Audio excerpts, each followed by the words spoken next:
I was in my bed and I was about to watch these on my phone. I was about to check the Metacritic score on my own. I was like, you know what? I'm gonna make a coffee and go turn on some Twitch.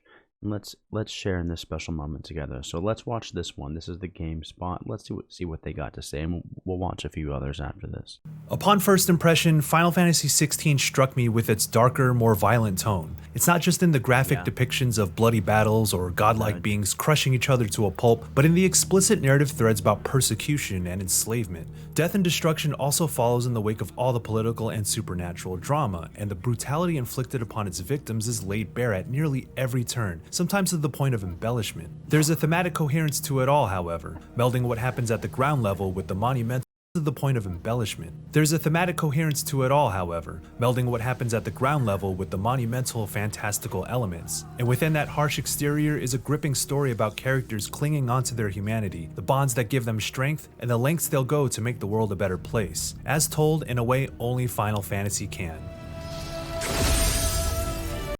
So, drawn out with lots of battles and scantily clad women. That's what he means.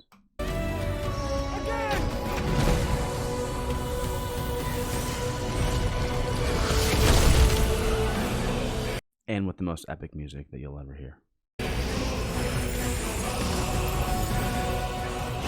This has always been a franchise about reinvention, and in perhaps its most dramatic shift yet, the combat system veers much closer to a Devil May Cry than a Final Fantasy 15 or 7 remake, but it's a shining example of what an action RPG can be. I'm excited to get good at the combat. I'm not good Icon yet. battles initially seem like just bombastic set pieces, but grow into meaningful battles that are narratively driven and utterly impressive spectacles. Through the awe-inspiring battles and emotional cutscenes, I found myself repeatedly asking myself in disbelief, did this game just do this? Final Fantasy XVI is filled with these profound moments that were further seared into my memory by the soundtrack's beautiful melodies. But those peaks also come alongside dated design conventions that stick out like sore thumbs, making for some noticeable lulls in my 50+ hours. Still, I'll always remember Final Fantasy XVI for its powerful and stunning moments, for those are the reasons that it stands among the franchise's best. Yeah, I mean, I would say every single Final Fantasy game, one of the things that I say that like Final Fantasy does better than anybody, like there's a lot of things like the music, story, blah blah blah, but it's these big giant moments. It's like it's very like anime kind of, like the ending of like Akira or something where you're just like, holy crap, everyone's gonna die. Like there's just like huge like moments like that. It's very cool that they have like a very grounded reality, but then they just like get it just like absolutely insane by the end. Come, Ifrit. Show me who you truly are. Despite the story setup's emphasis on the nations and political structures of Valisthea, Final Fantasy XVI is very much about the growth of main protagonist Clive and the people around him. It's a world plagued by environmental decay, and war is fueled by the hunger for resources, which in this case are the crystals. Because they're this catch-all magical resource, those with the inherent ability to wield magic are abused, subjugated, and treated as property, tools to serve their nation. Thus, liberation and uprising are the narrative through lines, and Final Fantasy XVI heavily leans into these core themes, using it as a strong foundation to build every facet of the story and its characters. It mostly navigates these themes with a deft hand. Its writing often demonstrates an understanding of the complex dynamics that come with the territory. It shines by empowering its characters, letting them be the focal points through sharp cutscenes and dialogue. As heinous as the game's darkest moments may be, those are crucial to each character's understanding of the hostile world they exist in. It's encouraging to see the game plainly say what needs to be said, though at times that deft hand turns heavy, laying it on a bit too thick or foregoing some of the nuance that could have gone a long way. Yeah, I can see that happening. Final Fantasy landed on heavy. Yeah, sounds about right. On rare occasions, I ran into things that undermine the rather clear messages the game tries to send, but as the main motivation for the cast and me as the player, the themes that compel characters to take action remain convincing throughout, and this results in great narrative payoffs. Clive and his brother Joshua are caught up in all this because they belong to a royal family that inherits the power of Phoenix, one of the icons that shake up the power struggle within Valisthea. Tragedy strikes their family early on, setting the story in motion and establishing just how important the dominants are, the select few who can transform into icons, or rather, weapons of mass destruction. Yeah.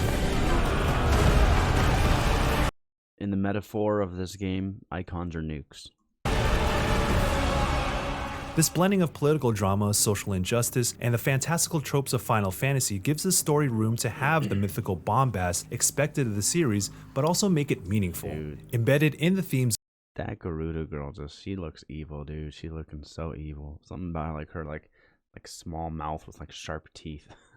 of rebellion and the displays of godlike power are strong personal stories of revenge and redemption. Atonement is another important lens through which you see characters develop and go through the process of redistinguishing what's right and wrong. Sometimes this means foregoing their privileges, making immeasurable sacrifices through which you see characters develop and go through the process of redistinguishing what's right and wrong. That's a different sword. I don't think I've seen him have a different sword in any of these trailers. It is confirmed you can get different weapons. That's interesting. I honestly didn't even think about that. Like, I just kind of I saw him having his one sword the whole entire time, and this is the first time I think I've noticed that he's had a different sword. That's interesting. Sometimes this means foregoing their privileges, making immeasurable sacrifices, or defying their supposed fate. For all its dark turns, Final Fantasy XVI is also a story about love and the various forms it can take. It's a beautiful and honest tale of brotherhood, a familial love that cuts deep. There's also a few romantic plot lines that flow naturally into what motivates particular characters, and deep friendships that get established. It wouldn't be a Final Fantasy without the power of human bonds manifesting as the strength to carry on and giving its characters a world worth fighting for. Power of friendship. But Clive, I will say this.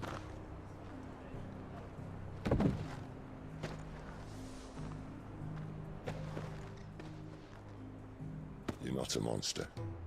You're the same man you've always been. Accept that, and you may yet escape your fate. I wonder what his fate is. Alright, so I just played Diablo, and the main character like your main best friend in Diablo 4 is the same voice actor that's Sid. It's kind of hilarious. Lorath, he's the same voice actor. This guy gets freaking voice actor of the year. I'll tell you what, that like the most gravelly, like deep, like weathered, like voice in the world, and he gets to be your best friend in this game too. Dude, dude, we need to get a chat GPT bot with this guy's voice in it. This guy needs to be my desktop like companion, or like my new Siri or something. My fate. These more granular themes work so well because whether it's Clive, Joshua, Sid, Jill, or any of the key characters, their personalities are driven by inspired voice performances. And when each of them rise to the occasion in their most critical moments, you can damn well hear it in their delivery. I'm a monster! And I deserve to die! So end it! End it now! Yeah. Please! Please! Ah!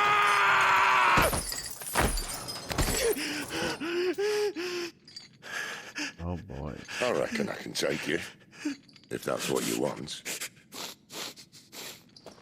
But first, I thought I'd give you the benefit of my timeless wisdom. A significant part of what had me so invested in Final Fantasy XVI is the stylish action combat, since it's so tightly tied to the game's identity. While you only control Clive throughout the game, his roster of icon abilities build up alongside story events, and the framing of his greatest battles works so well because he controls like a nimble, masterful swordsman with a slew of badass powers he can whip out and string together at any moment.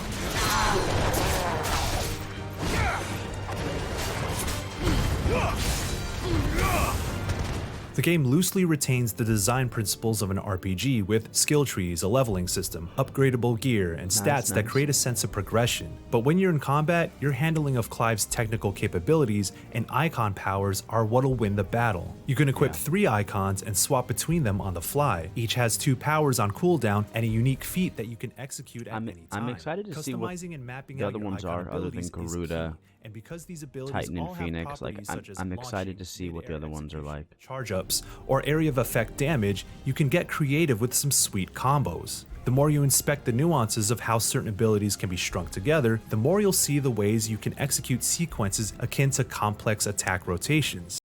I really like Phoenix's, but I saw Asmongold playing with Titans, and I was like, "Ooh, Titans looks like a really heavy hitting one," and I'm like it does some big damage. But yeah, I think Garuda is kind of a meh.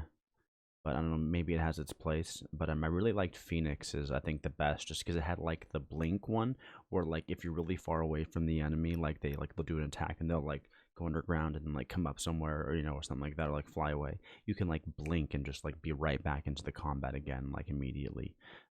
Or if you get hit and you like fly back, you can just immediately come back and get them, which that really suits my play style. I think I like Phoenix the best, but there's like four or five other ones, I think, so we'll see.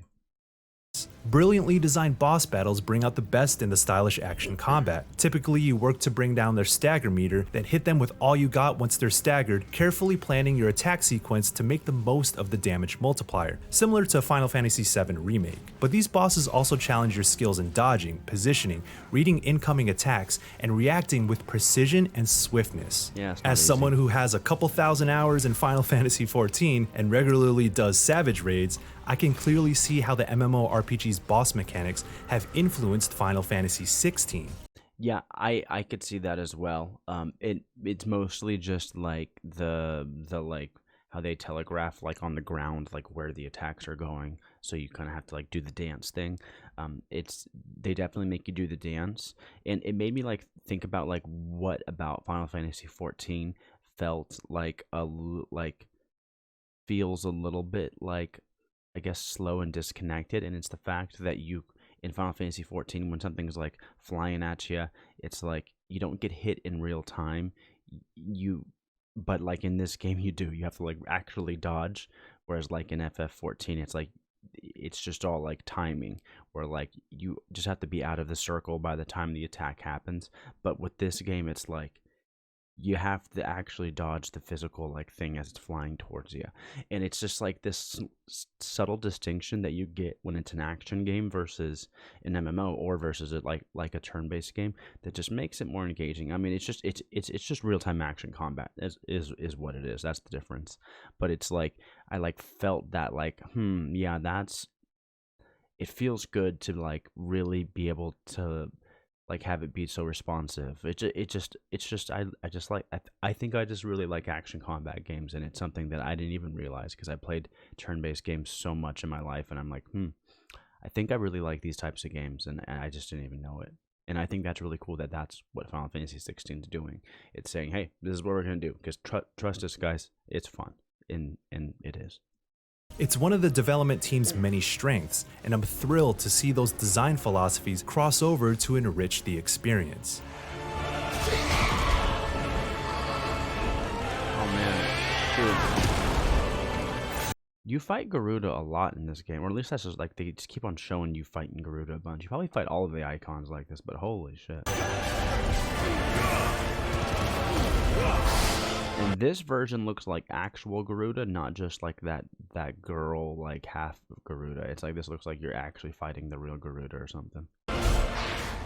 Final Fantasy XVI isn't a complex game per se, as it's structured pretty straightforward. You have a home base called the Hideaway, and somewhat sparse hub areas for each region that gradually open up as you make progress, and side quests populate these areas and flesh out the world. Nice. Once you get access to the hunt board, you'll find optional boss fights within these regions that reward you with materials for better gear, a bunch of XP, and a satisfying challenge. But the main quest is primarily driven by distinct combat-focused scenarios akin to a linear dungeon where mobs of enemies are interspersed with a handful of boss fights. Not only do these contain some of the best story moments and cutscenes, but it's where the gameplay finds its groove, hitting an enjoyable cadence of spectacular fights. Side quests are, unfortunately, one of Final Fantasy XVI's weaker parts. Having done them all, I would go as far to say that a handful of them are critical for getting the full picture of key characters and their relationships. But outside of a few important ones, they're mostly comprised of stilted dialogue sequences with objectives that rarely make the most of the game's strengths. It's where the Dude, that's what I felt about Final Fantasy VII Remake. I was like, you know what? Even though like if there like a few of them are like fun and really cool, I could have skipped every single one of them, and like I still would have loved the game. And it's kind of unfortunate because I love side quests, and games like The Witcher make it so that's like side quests are like nearly as good as like the main quests. So it is a bummer to hear that the side quests are going to be just these kind of like, oh, you're here. Can you please pick me 3 apples? You know, like that kind of bull. Ugh, God, holy shit. Oh, can you please go fetch me a pail of wine? Or some bullshit. That sucks, man.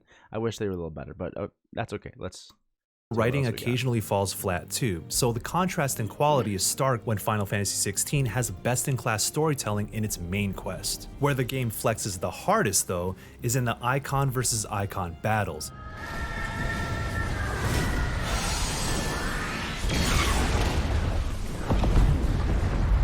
Pivotal moments where fully transformed dominants put everything on the line and fight with everything they got. There aren't many of these boss fights, but the ones from around the halfway point up until the end make for some of the wildest, most impressive spectacles seen in video games. New powers specific to these battles open up as the game goes on too, so it's not all QuickTime events or glorified button mashing. And even when they do rely on QTEs, you get a purely ridiculous display of strength that would make Asura's Wrath proud.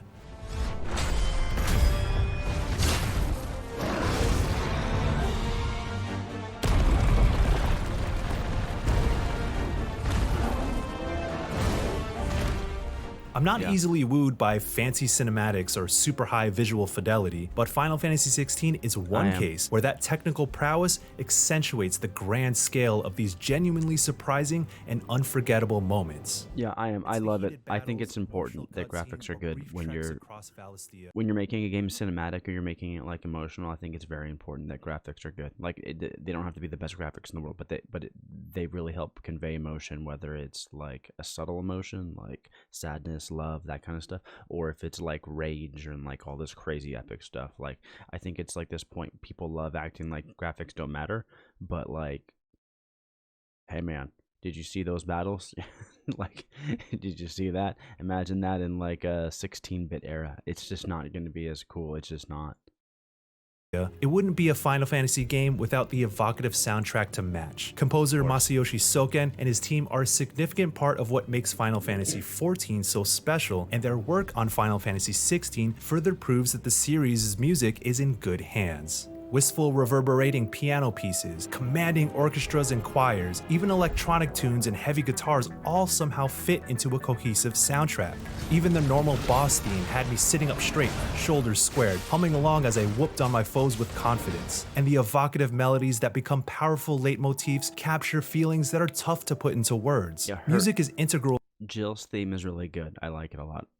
To the story. They had it in the demo, and I was like, I love this theme. It's good. Storytelling in Final Fantasy, and 16 is a masterful execution of this part of the series' tradition. So when I hear the new renditions of the Crystal Prelude and the original Final Fantasy theme, I look back at the franchise's rich history and realize just how much of an impact it's made on me and countless others. There are eras of my life that have been defined by Final Fantasy games and my connection to them. True. Having seen this new entry all the way through, I'm happy to include it alongside some of my all-time favorites in the series. Its approach to both storytelling and gameplay is bold for the franchise, expanding the definition of what a mainline entry could be. It may fall short in some respects, but it should be celebrated for how it delivers its most stunning moments. 9.5. You're getting 9.55. Where it mattered most, Final Fantasy XVI succeeds and earns its place within the Final Fantasy pantheon as one of the great entries, and does so on its own terms. What do we got? 9? Well, I don't think they give 0.5s, but yeah, that makes sense. 9 out of 10. That's great. Sounds good. Yeah. It's gonna be a good game, guys. Alright, let's watch another one. Or actually, you know what we should do? We should check the Metacritic score. I already knew it was gonna be a good game. I didn't have to watch this. Is the Metacritic score it's not out yet? Freaking Metacritic not being out yet. Bullshit. Okay. Alright, well, let's watch another one then. What does Igan have to say? Before we begin, a quick note about spoilers. I'm going to do my best to keep this review spoiler-free by mostly showing gameplay from the first third or so of the campaign. Just but freaking some do the mechanics review. and talking points Oh I my will be God. going over, don't knowing that Final Fantasy XVI is one of my favorites in the series to date. Okay, you've been Spoiler spoiler warned. Now, on with the review.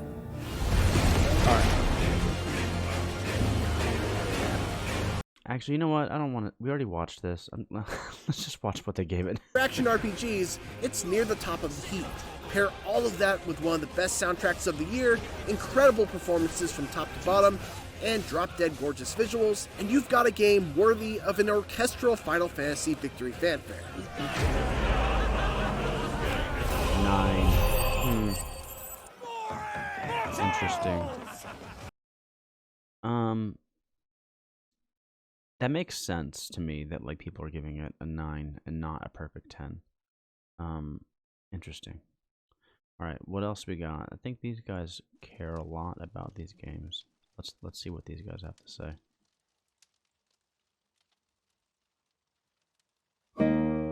For many years, Final Fantasy has found itself on the periphery, burdened by the very ideals that once pushed the franchise to the forefront of gaming. It's true. In the build-up to the release of Final Fantasy XV, it led to the game's director, Hajime Tabata, speaking of how the franchise had become infected with a disease.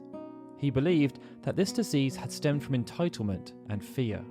If a new Final Fantasy game did not 100% adhere to the wider consensus of what a Final Fantasy game should be, then it would already be written off as a bad game and a failure. Final Fantasy XVI has been faced with those same criticisms from the day it was announced. It has been battered, Yeah, but those people are stupid. bloodied, and bruised. But with each new piece of media came hope. Hope that perhaps Final Fantasy XVI could be the game we've all been waiting for, even if we didn't know we were. The game that could truly embody the spirit of Final Fantasy. Yeah. That hope has been further fueled by a development team full of absolute conviction. Their vision for Final Fantasy XVI is crystal clear, and they are unapologetic. New approaches have been taken, and they are pushing Final Fantasy in a direction that's for some unknown territory. Undoubtedly, this entails a certain level of risk, but considering a significant portion of the Final Hey, Fantasy XVI Hey man, high risk, high reward. That's what I gotta say about that. senior leadership team also spearheaded the revival of Final Fantasy XIV, methodically reconstructing the entire game from its very foundation and transforming it into an exemplar of triumph within the video games industry. Their unwavering commitment to pursuing grand endeavors or accepting nothing less than extraordinary outcomes should hardly come as a surprise.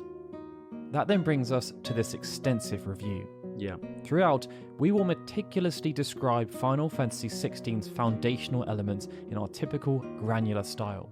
Emphasis will be placed on gameplay, story and wider narrative intricacies, structure, presentation, and of course, lasting appeal. Due to the sheer volume of content featured, timestamps have been provided to help you navigate between the various sections at your leisure. It should also be noted that despite its considerable length, this review will be as spoiler-free as possible. We will primarily be using footage from trailers and the demo, but there may be a few exceptions here and there.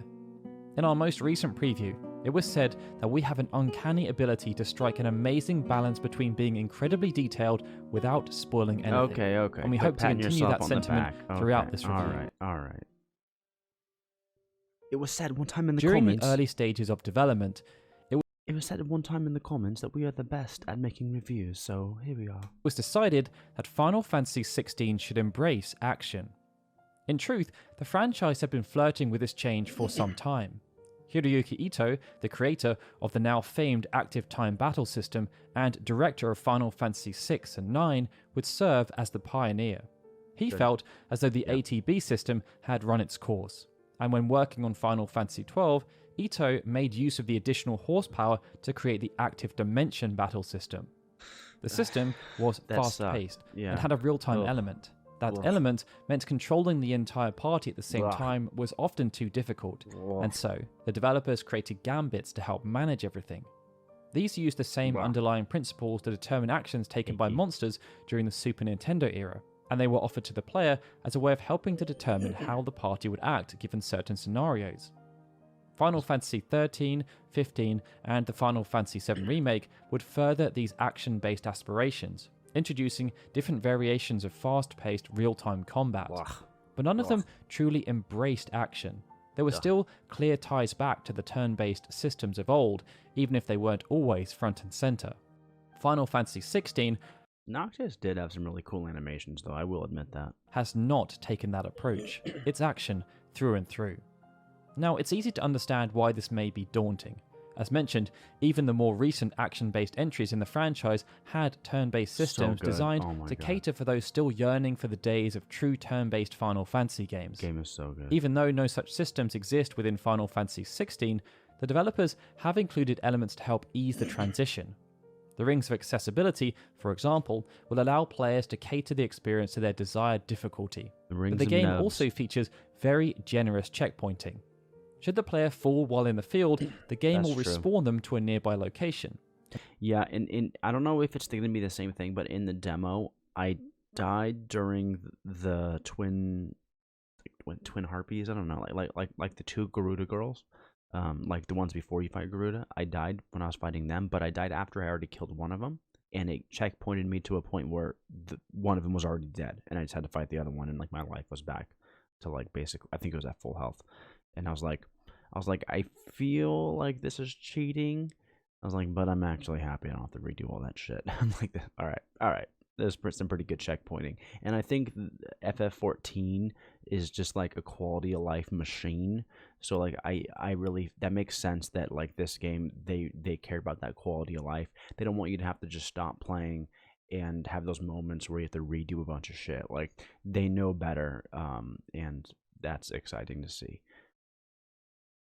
Yeah, because like if you care about it being difficult and like all that stuff, then you're gonna play the new game plus. It's like I think that the base game should be hard, but it shouldn't be like I love that the checkpointing is good, I guess, basically, because it's just not fun playing things you've already played, unless it's like new game plus. And should this happen during a boss encounter, the game will reset at the start of the most recent phase. In both instances, health will be replenished, and potions and high potions will be restocked to the maximum available capacity. It's pretty nice. Much time has also been spent on balancing. At the start of the game, Clive's toolkit is quite limited. He can perform basic melee and magic attacks, and can utilize some abilities associated with the Phoenix. This helps to place emphasis on learning the foundational aspects of combat, and as ability points are obtained, and you, as the player, become more comfortable with navigating the combat setting, it's possible to learn and drip feed in abilities that are innate to Clive, such as Lunge, Burning Blade, and Downward Thrust. Each of these innate abilities can then be upgraded to further their utility, and through this system, it's possible to create some fantastic combinations that look stunning and deal considerable damage. But the real spectacle comes from the special abilities associated with the icons. By default, Clive has access to the Phoenix Shift. This allows him to quickly close the distance, performing either a melee strike or magic burst, irrespective of whether the enemy is on the ground or in the air. Yeah, that one's my favorite. This default ability, which cannot be changed, is then complemented by 4 others, of which only 2 can be selected by the player. In the case of the Phoenix, each of the abilities has a specific gameplay application, and it means that even in the game's early stages, it's possible to start tailoring towards a specific playstyle. Rising Flames, for example, is a great burst damage attack. It focuses on a single target and can even launch them into the air. Heatwave, on the other hand, is very AoE. potent for those that like counterpunching. It can negate an enemy projectile, allowing Clive to counter with a slew of his own. At specific progression milestones, Clive will then be granted access to new iconic abilities. In the initial sense, when these new powers are obtained, there's a natural sense of progression. You will go from being able to wield the power of 1 icon to 2 icons simultaneously, and then 3. Yeah. And by being able to cycle through these ability sets, it's possible to create powerful combinations. What's impressive is that each icon feels wholly unique. Phoenix, for example, places emphasis on being quick and nimble, whereas Titan is about being strong and standing your ground. Further to this, even though newer iconic powers may seem big and shiny at first, they aren't overbearing, nor do they necessarily render some of the earlier iconic powers obsolete. It's very much down to the player to experiment and find icons and abilities that fit with their playstyle and allow them to maximize their damage output in a way that feels natural. Due to the sheer volume of abilities on offer, however, it can lead to a bit of choice paralysis, and the onus is very much on the player to go out of their way to experiment with new abilities when they're required. To offset this, a few different mechanics have been implemented. For one, the game does try its best not to overwhelm the player. There's generous pacing between the acquisition of any new powers, and this affords the player time to learn should they wish to do so. Next, there's the customization. As a fun throwback to how job abilities worked in Final Fantasy V, in Final Fantasy XVI, once abilities are upgraded and then mastered, they can be assigned to different icons. This means that should you wish to use Phoenix Shift, you're not beholden to only having Phoenix-based abilities available via the shortcut menu. You could instead, for example, assign Wicked Wheel as long as it's mastered. And then there's the Hall of Virtue. This feature is accessible from the Areta Stone, and it allows players to practice using each move and ability within a controlled environment. Furthermore, it's possible to tailor this environment in numerous ways to make it more or less comfortable, meaning you can stress test different setups and potential combinations. Oh, that's cool. That such levels of customization and accommodation are afforded to the player is pretty astounding. Yeah, I'm gonna have to spend some time in there and figure out my playstyle. I like There are that. just so many potential playstyles due to each icon being so fundamentally different and the abilities themselves having so many different applications. There's no right or wrong setup, only the one that allows you to achieve victory. Torgal perhaps typifies this.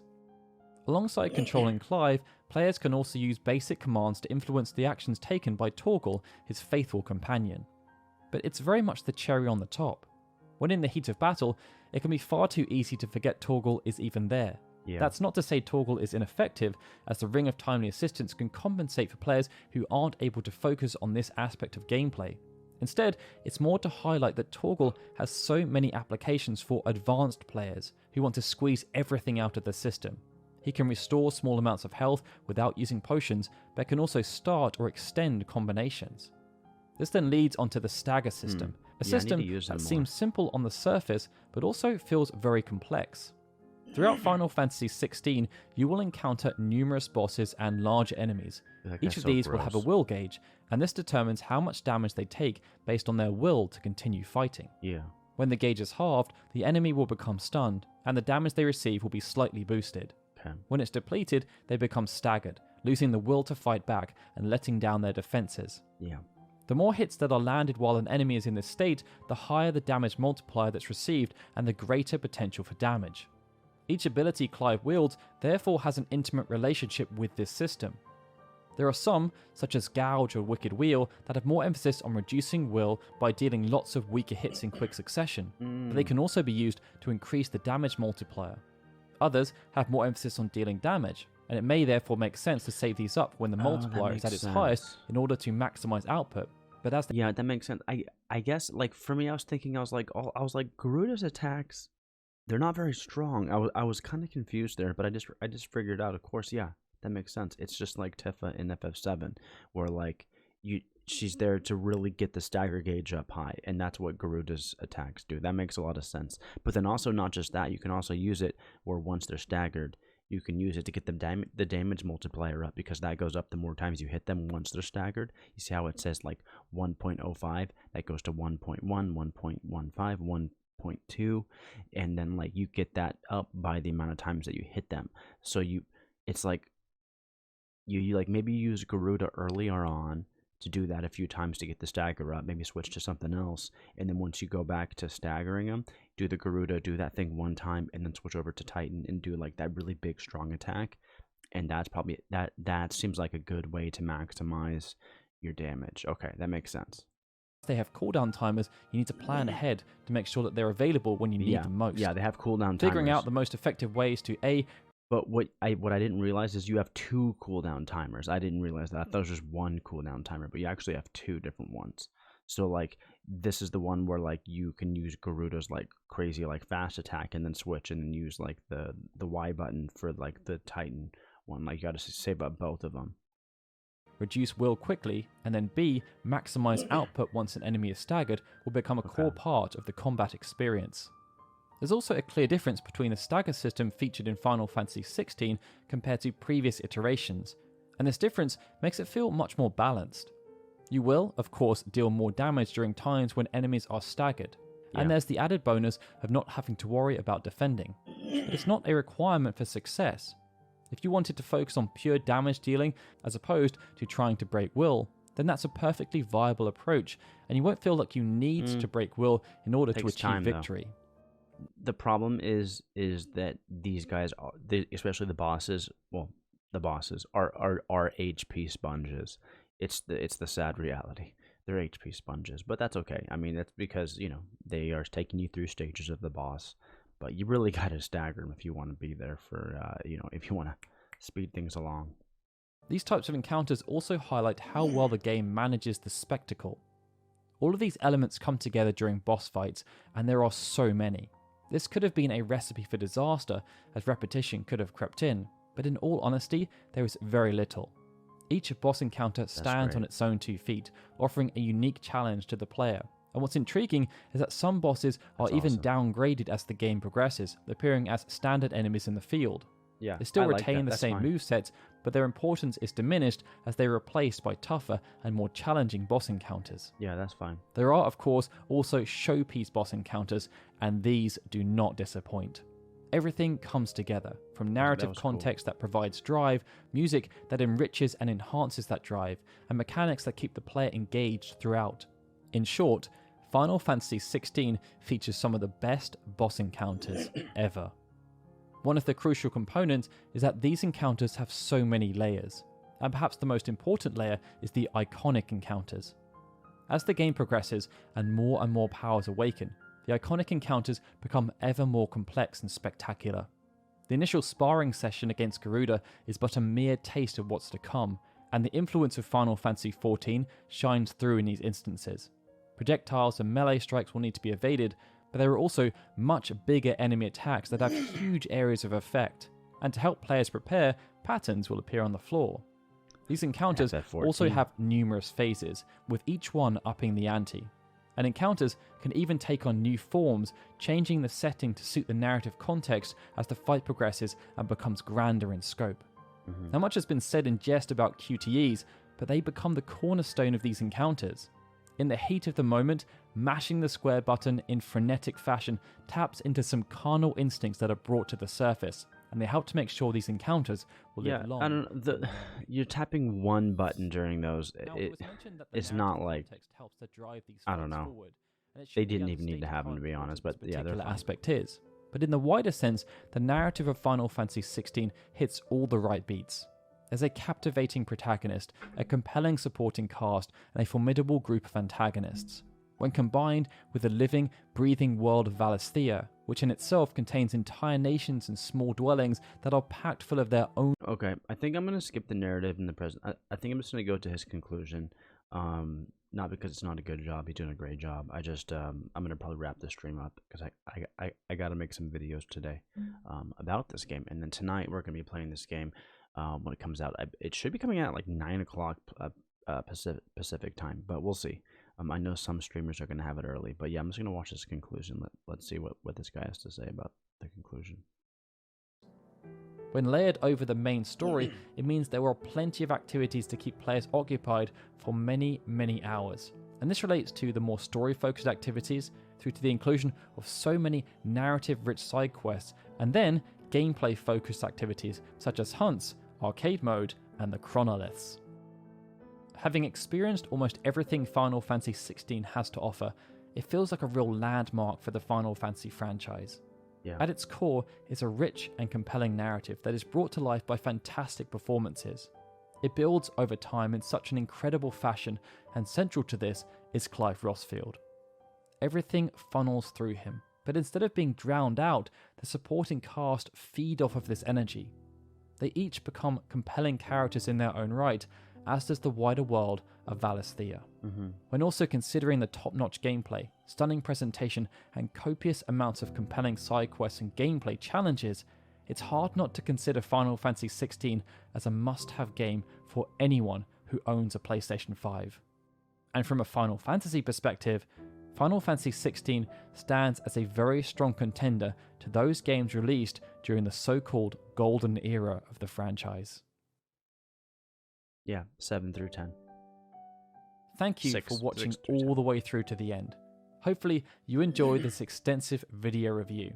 If you did, then liking the video and sharing it around. I wonder, I would have liked to hear more of what he had to say about the golden era and people like really like kind of comparing this to like the golden era of Final Fantasies. That's interesting. Give it a like. I'll give you guys a share. You can watch the rest of this one that I'm not watching right now. Final Fantasy Union, or I think something like that. Anyways, yeah. Let's just check one time before we go, guys. Is the Metacritic score up? I don't think it is. I think the Metacritic score will be up once the game's officially out. Oh no, it is up. Oh no. Oh no.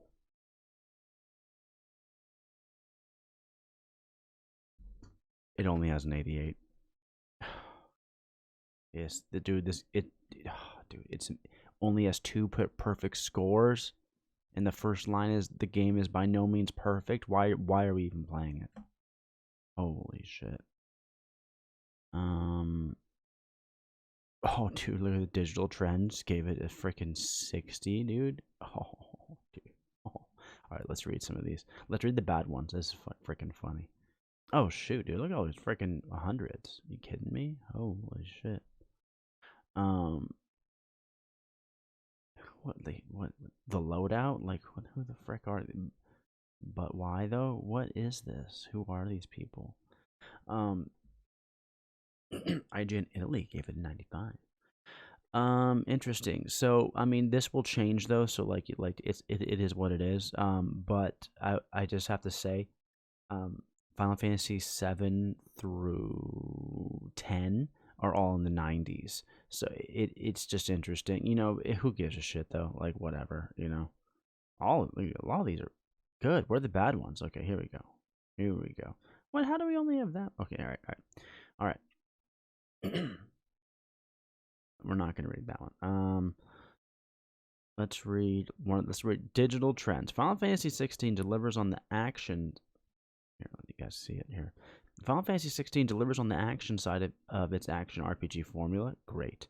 A fierce and fast-paced combat system makes for the series' most exciting stab at real-time swordplay yet, while its blockbuster icon fights rank among some of gaming's most awe-inspiring battles. Great, so you're going to give it like what, like 100%? What do we got here? But there's a general flatness surrounding those exhilarating highs. Shallow RPG hooks and dated design leave a promising evolution for the series stuck in the past. Interesting. I wonder what you mean by that. Dated design. Interesting. I mean, kind of want to read your full review. What, you have to pay $1 billion? You can subscribe for $50 billion if you want. Everyone's review bombing this, or review bombing his review. Can you bomb his review? Can we comment on his review and tell him he's wrong and that like it's the best game ever? I know it, even though I haven't played it.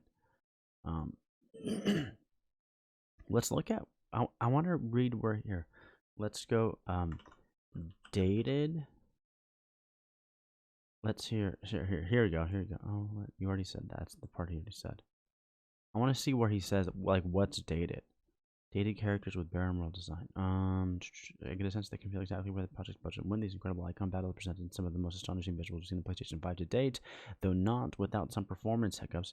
So that sucks. Stand in sharp contrast to dated characters and barren world design. That last part is oh no! As all major quests take place in completely linear areas and reuse assets room to room. Yeah, you know what? Honestly, this was something that I was a little bit worried about when you see those, like the world, it did feel very like empty. Yeah, I mean, I don't know if that's enough to give it like that. It's like it's a 6 out of 10 because but like that did kind of concern me. I was like, here, I don't know. Can we look at? It's gonna take too long to find an example, but basically, when they've showed like the open world running around. I've when I would see that, I was like, doesn't look like there's a lot there. Doesn't look like there's a lot going on in open worlds, and that's unfortunate. But that doesn't mean the cities aren't going to be bustling.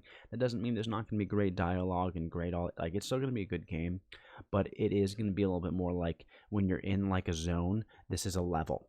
You know what I mean? Like when you're like going from area to area, when you're like go in the semi-open world kind of thing. It's not an open world. It's a level. And it doesn't have a bunch of NPCs that are just living in it. It's just like a level you're going to go through. And I think that, like, game-wise, that's fun, because it's just like you get to go and you just get to fight everything in it, that you see. But like as it like immersion, like Witcher 3, in 2015, really changed the game on this, where no matter what direction you go in, if you walk in one direction for 30 seconds, you're going to run into something new. Something, whether it's a person or whether it's an animal, whether it's some kind of a, treasure chest, whether it's some kind of something, and then there's things that are like collectible, like within that world. It doesn't have this this aspect. And you know what?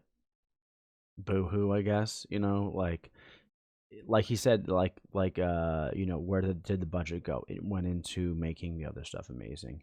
And it is what it is. If you're trying to find like a more simulation kind of game, that's just really not what Final Fantasy is going down. They're going down more of a rabbit hole of really good gameplay, which is not a bad rabbit hole to go down.